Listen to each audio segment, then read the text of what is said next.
Welcome to the Michigan Man Podcast on Wolverine Sports Radio, a member of the V Sporto Network, and in partnership with SB Nation's Maize and Brew, for Wolverine fans from coast to coast. Go Blue and welcome to the show. I'm your host, Mike Fitzpatrick. Joining us on this week's Game Day segment in just a moment will be Brandon Brown from Sports Illustrated's Wolverine Digest. First, a few of my thoughts to get us going. Michigan football has now been practicing for 1 week. What have we learned about the team? Not much. And in reality, we won't really know anything about this year's squad until the September 3rd opener against Colorado State. We do know expectations are rightfully high. We also know there is a heated battle at quarterback. And this week, Jim said both JJ and Cade are performing at high levels and competing. He has no time frame for choosing or announcing the starter. August is a strange month when it comes to college football. We're fired up because practice is underway, but frustrated with the lack of news coming out of practice. And that's the way it's always been. And I, for one, am just fine with getting tidbits of news from behind the walls of Fort Schembechler, because before you know it, September 3rd will be here, and we will start getting some answers. My guest today says he is certain the offense will put points on the board. The question is, how good will the defense be? Up next on this week's Game Day segment is Brandon Brown from Sports Illustrated's Wolverine Digest. So stay with us.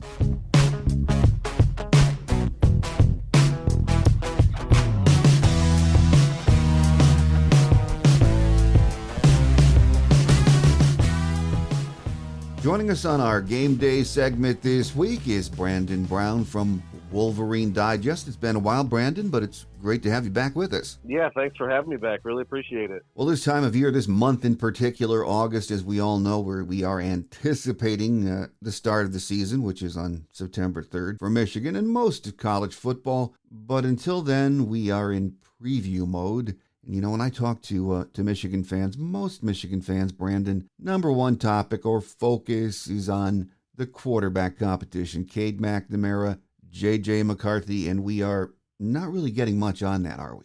Not really in terms of, you know, if someone's pulling ahead or like what the specifics are. But we did learn that, I think we learned a couple interesting things this week as we're starting to get some media availability with the coaches and the players. And we were told that JJ is 100% full go, which obviously he was dealing with a shoulder injury in the spring and didn't really play. So that was good to hear. And then they weren't really shy about the fact that they're splitting first team reps pretty much 50-50, which, I mean, obviously Cade was the standalone starter last year. It didn't look like JJ. I don't know if he was ever in discussion. You know, we don't know what happened behind closed doors, if they were actually considering ever giving him a start. But it seems they're certainly considering it now based on what they're saying and how much he's playing and how much he's running with the one. So, yeah, we're not getting a lot in terms of what it looks like or who's doing what or, you know, who's standing out or why not. But the fact that JJ is fully healthy and the fact that they're splitting reps, I think is that's a surefire quarterback battle. I don't know if it was ever that last year in JJ's true freshman year, but it certainly is this year. Well, it sure seems like it is, but again, we're not going to get much news, I wouldn't think, in the coming weeks. But do you think at some point, let's say we head into the season and they're maybe splitting time in the pre-Big Ten schedule, wouldn't you think by the Maryland game, Jim and the staff need to settle on one guy, or maybe not? That's kind of what I was told from an astute practice observer, was that these first three games for sure, and even kind of the Maryland game. I mean, no disrespect to Maryland, but, you know, Michigan hung a 50-plus burger on them last year in College Park. So, I mean, like, I feel like Michigan's pretty confident about that one at home this year. But certainly those first three games, the non-conference games, are going to be very lopsided. So, you know, both guys get a lot of run with the ones, and then, you know, you get ready for that road game against Iowa in Week 5. And I would think you'd want one guy, but, you know, I don't know. We'll see. I mean, if JJ McCarthy is as good as advertised and is poised to be this great quarterback at Michigan, to me, by now, year two, playing with the ones as much as he is, really battling for the starting job in in fall camp, then it would be obvious that he's the guy. And if he's not, then maybe he's not what everybody is hoping and thought he would be. So I'm really interested to see how it plays out. I mean, if there's still no decision made by week 1, week 2, week 3, and both guys are getting, equal run, that's going to be an interesting dynamic. Not one I've really seen at Michigan in a long time, or maybe ever before like that. And then, yeah, you're right. By the time the Big Ten slate rolls around, you got Maryland, and then you've got Iowa. Like, I feel like they need to have a guy, and then that's your guy that you roll with moving forward with the rest of the season. Well, we have a few weeks to find out if that changes or what develops. Until then, we just have to speculate. So, as you mentioned, we're starting to get some availability from some of the coaching staff. At the end of last week, we did anyway. Sharon Moore met with the media. Had some interesting observations, I thought, maybe a little more than we usually get in these type of preseason pressers. Starting with transfer center Olu Oluwatimi, he is really high on him, isn't he? He is, and that was actually my question. Thank you very much. I asked about Olu because I've never been like a lineman guy. When I watch the game, I barely watch the lineman. I always have to go back and rewatch games to watch those guys and see how they perform and see what they do. I don't know if I've ever been this excited about a lineman, and especially an interior lineman, a center. That's not that's not the flashy position up there. It's one of the most important ones. There's no doubt about it. But I'm just as good as Andrew Vistardis was last year, as good as the whole offensive line was last year. I think it's going to be markedly better this year. I mean, Andrew Vistardis, super smart guy, a captain. The team loved him, but he's a former walk-on. He's a little undersized. He's not an NFL type of guy. Oluwatimi is on every draft board as one of the best interior offensive linemen in the country. He's already started 36 games in college football, and he kind of slid right in there. If you ask Sharon Moore, you ask the other offensive linemen, I mean, it was seamless for him. Very smart guy and a lot of experience. So I'm super excited about what he can be for that line, how good he could be. And then you talk about the rest of the offensive line coming back, and Trente Jones sounds like he's got the spot over right tackle. I'm not sure if you're going to ask me about that, so sorry if I jumped ahead. I think this group is going to be phenomenal, and I think a lot of it starts with Olu right in the middle right there. Well, you mentioned Trente Jones, and you're right. Sharon had just glowing words about him. He ended spring practice as the starter at right tackle and has entered camp as the starter. We know he's really athletic and a bit smaller, I think, than Andrew Stuber, who held down that position last year, but he brings a lot more mobility and athleticism to that position, doesn't he? Yeah, no doubt about it. Smaller, but not small. That's kind of how I've been describing it. I mean, Stuber's a monster. He was, 6'7", 6'8", 340 maybe. I mean, that's just a mountain of a dude. Trente Jones is certainly big enough to play the position. He's not quite as tall as your typical tackle. Maybe we can get away with it at right tackle a little bit better, a little bit more. He's about 6'4", 6'5". He's 310, 350. I mean, he's not a small guy, but yeah, when you go from Andrew Stuber to Trente Jones, you're going to notice a little size drop off. But I think the advantage is that he has athletically and being able to move laterally and get out in the front, of these phenomenal running backs and screen game and stuff like that. I think you can do a lot more with him, but he hasn't played. He hasn't played a lot before. He would throw on the 80 jersey once in a while last year and get in there as the jumbo tight end or the sixth lineman, however you want to classify that. So he's been on the field. I mean, it felt locked in. The way Sharon Moore talked about him, it felt like, as good as Carson Barnhart has been, and he's been really good according to Sharon and the other linemen. Like, that's Trente's job, and he made it seem pretty clear about that. And so there's your five. You've got your five guys up front, and I think it's going to be really, really good. You've got the three returners from last year who are all extremely solid. Probably all have NFL futures. Certainly Olu does. And now you've got Trente in there who's a slightly smaller but more athletic right tackle. I just think the sky's the limit for that group. Another glowing report or comment from Coach Moore was on when the topic of Eric Hall came up.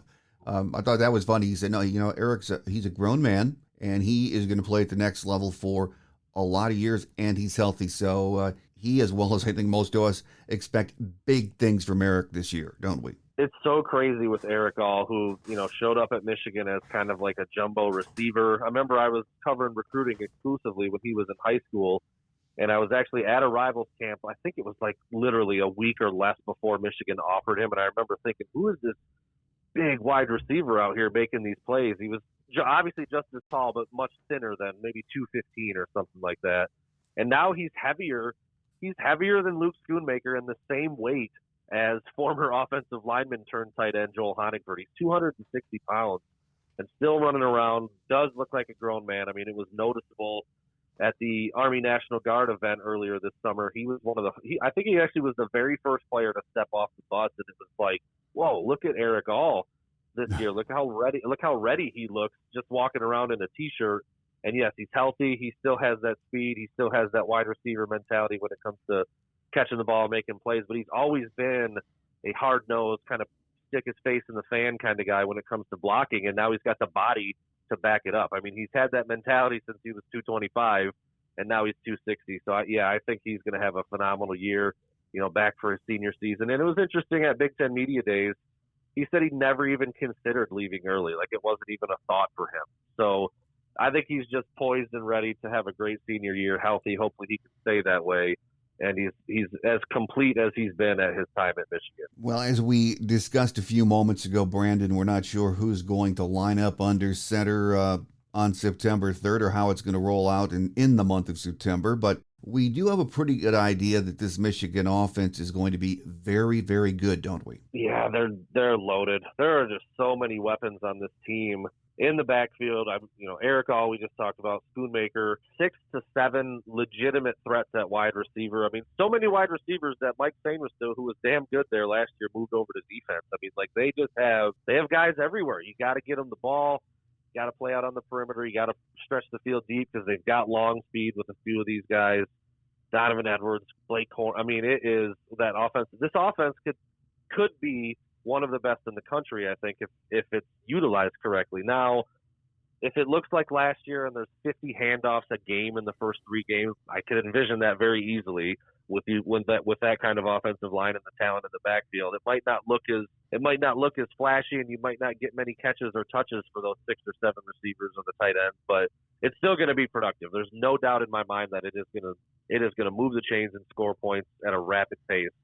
Whether it's through the air or on the ground remains to be seen, but I would assume it's going to look a lot like it did last year for the first few weeks. So I'm interested to see how that looks. I'm interested to see which quarterback, because, again, you could have the best quarterback in the world with the most live arm and super athleticism, kind of like we see with JJ, but if he's just handing it off all game long, I don't know. Everybody's so interested in that. I was interested in it last year, and now it looks like it's going to be the same, at least for the first 3 to 4 weeks, and then we'll see what happens when they get into Iowa and some of the other tougher opponents. But super intrigued, super excited about what that offense could potentially be. There's no doubt. Well, over on the defense, we know there are some questions. We have first-year coordinator Jesse Minter, but from a philosophy and schematic perspective, he's pretty much cut from the same cloth as Mike Macdonald, isn't he? It sounds like it. I mean, we haven't really had a chance to really talk to Jesse Minter a lot yet. We actually are supposed to get that tomorrow, I think, tomorrow or Friday. We're recording this on a Wednesday, so we'll see a little bit about how similar he is to Mike Macdonald and what it looks like. But you've got different pieces. This was interesting. We talked to some players during the Our State tour, and when you got a guy like Aiden Hutchinson, David Ojabo, you don't do anything with them other than send them after the quarterback because they're so good at it. And while Michigan has guys who can get after the quarterback now as well, they're able to mix it up a little bit. Like taking Aiden Hutchinson off the pass rush and having him drop into coverage was just why would you do that? And with some of these new guys on the team now, they're able to mix that up a little bit. So you're getting more second level blitzes, you're getting more games, twists, stunts up front. You're getting more disguised coverages. They're able to do a little bit more. And from what we've talked about with the defensive guys, they think it's a more complex defense, harder to prepare for, and a little bit more versatile. So, by no means am I saying they're going to be better without David Ojabo and Aiden Hutchinson, but they might actually be willing, that's a better way to put it, willing to do more things and mix it up a little bit more because you've got some more versatile pieces that you're not so afraid of taking off the pass rush. I mean, no disrespect to Mike Morris or Taylor Upshaw or Jalen Harrell, whoever it is on the edges over there, but it would be a lot to expect them to be as good or as productive as Aiden Hutchinson and David Ojabo off the edge. So let's have them do some other stuff. And that's what it sounds like it's going to look like. It should be interesting. And Jesse Minter, we think, is pretty much like Mike Macdonald. Again, we'll see come September 3rd and how he utilizes his talent. The one thing we know is there is talent on that defensive side of the ball. But what would you say the biggest questions or concerns are right now? I do think it is that pass rush. I mean, when you lose 25-plus sacks, in fact, I believe I've checked these numbers before and I've referenced this before, so I hope I am right. It's the most sack production that Michigan has ever had to replace from one year to the next in the history of the program. So that's hard to do. I mean, that's just really hard to do, and it was really effective last year for Mike McDonald. You know, he kind of caught lightning in a bottle a little bit, whether that was, you know, the growth and maturation and production of two specific guys in those two pass rushers, or Mike McDonald's system and scheme and approach, a combination of the two. Like, there's just a lot of moving parts because it's all different this year. So I do think it's that pass rush, which then leads to, you know, how long guys are in coverage. It's just a trickle down effect. If you're not getting pressure on the quarterback, it affects everything else the defense is doing. So I think that's the biggest question mark. There are good players there. Mike Morris is up to 290 and playing all along the defensive line. Mozzie Smith looks like he's ready to have the best season of football of his entire life by a mile. Yeah, Jalen Harrell is super athletic off the edge. I mentioned him. Taylor Upshaw was mentioned by several guys and coaches as having a really good spring and fall so far. So yeah, there's dudes that can play and there's dudes that have played, but to replace that kind of production is just really, really hard to do. And it's going to be interesting to see how they try to do it or get as close to it as they can. And we've talked about the offense and just how much talent there is over there and the quarterback battle, all of that stuff. But if you have to look at it right now in August, again, we're recording on Wednesday, the 10th of August. If you have questions and concerns on that side of the ball, what pops into your mind? I don't know if there's any concerns. I think it's just going to be there's only one football. That's a concern for you. When you've got 6 or 7 just wide receivers who I think need to be on the field. I mean, you talk about all the guys that came back last year. Then you throw in Omarion Walker and Darius Clemens, the freshman. Tyler Morris has even been mentioned as being really good for this spring or this fall, even though he's coming off a knee injury from his senior season. I don't know if you'll need him this year, but then you've got the other guys who are all back. Ronnie Bell's healthy and apparently better than before. You mentioned the 2 tight ends. You mentioned the running backs. Like, there's just so many guys. Like, what does it look like? What approach do you want to take? Do you want to try to recreate and replicate what worked well for you last year with a really good run game and a dominant offensive line, or do you want to spread this thing out and let the quarterback uncork it a little bit and try to do something differently with a dynamic passer like JJ, with all those receivers, with new play callers? I just don't know what to expect. I mean, I feel like it's still a Jim Harbaugh team. There's still going to be tons of emphasis on the run game, especially through those first 3 to 4 weeks. But I just worry about, you know, not being able to utilize all that talent because there is so much on that offensive side. So I don't know how you could say there's a real concern when you look at all the people that they have on that side of the ball who have all started and played really well before.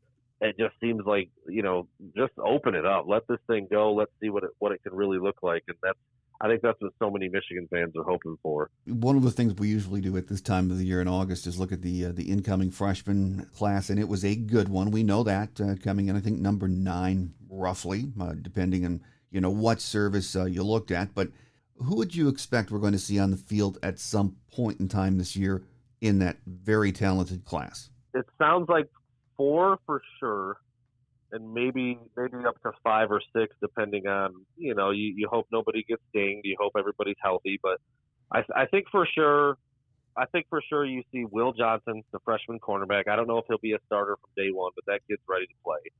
Darius Clemens and Omarion Walker, who I just mentioned at wide receiver. The tough thing is that they've just got other really good receivers who've been in the program 2 or 3 years already still on the team. Ronnie Bell, Cornelius Johnson, Roman Wilson, A.J. Henning, Andrew Anthony. Like, that's a good enough 5 to play all year with. And now you throw in, you know, a couple freak show freshmen like Walker and Clemens and start to look for ways to get them the ball. And then Derek Moore was just mentioned yesterday by Mike Morris as one of the more impressive freshmen he's ever seen. And there is some question marks on that pass rush. So, you know, does a freshman Derek Moore get in there at 260 pounds? I mean, he's big enough to play already. So I'm interested to see how he looks. And then the gift from the football gods, Jim Harbaugh said. We all assume now that is Kenneth Grant. That's what I was told by other players on the team. Again, off the record, kind of asking around while we were in Mackinac City or Mackinac Island up there. You know, who was Harbaugh talking about? Because he wouldn't give us the name, and they all said without hesitation, it's KG. That kid he's a big boy. He moves like you shouldn't be able to, and they do need a little help up front with Mozzie Smith and Who else, I guess? Chris Jenkins is kind of in there, but he's not 300-plus pounds. He's 290, 295. Chris Hinton leaves early. It sounds like Kenneth Grant's going to get some run up there, and then maybe Mason Graham as well. He's been there since the spring, and everybody's been mentioning him as a guy who's ready to play early. So I think there's 4 or 5 guys you'll see almost for sure.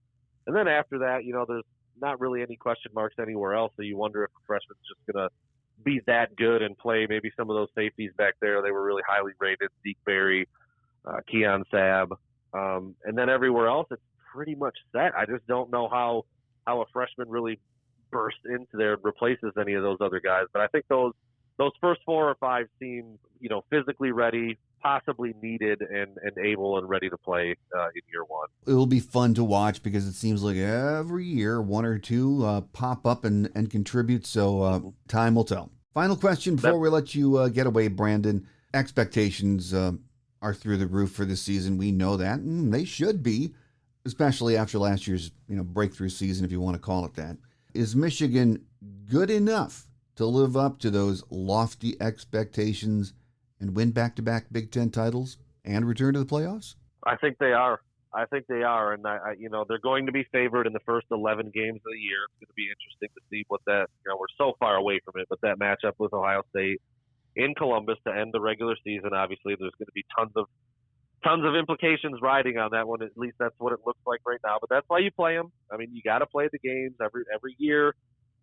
Big favorites lose to teams that they shouldn't, and that's the beauty of college football. But Michigan is going to be expected to win every game they play until they get to that finale at the end of November. So, yeah, and this team, unlike any team in a long time, is going to go into Columbus absolutely believing they can win that game, and they should, because they dominated Ohio State last year, and I do think they're going to be able to utilize a similar formula. And so, playing in the shoe is a different animal. Michigan hasn't won there in a long time. But this team is going to believe that they can do it, and they've got enough talent, especially on offense, to do so. I just think that they are going to be ready to win and win at a high level. Absolutely. Here with us on our Game Day segment this week has been Brandon Brown from Wolverine Digest. Brandon, always a pleasure to have you on the show. Great input on the upcoming season, and we look forward, once we get things kicked off on September 3rd, to having you back. Sounds good, Mike. Anytime.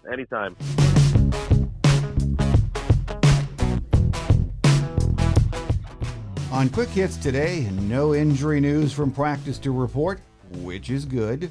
We are back on our weekly schedule now that August is here, and when the season kicks off, I'll have the usual 2 shows a week. Tuesday's Visitors Edition with a guest from that week's opposition, and then Thursday, our Michigan Game Day show with one of our very own beat writers or media personalities.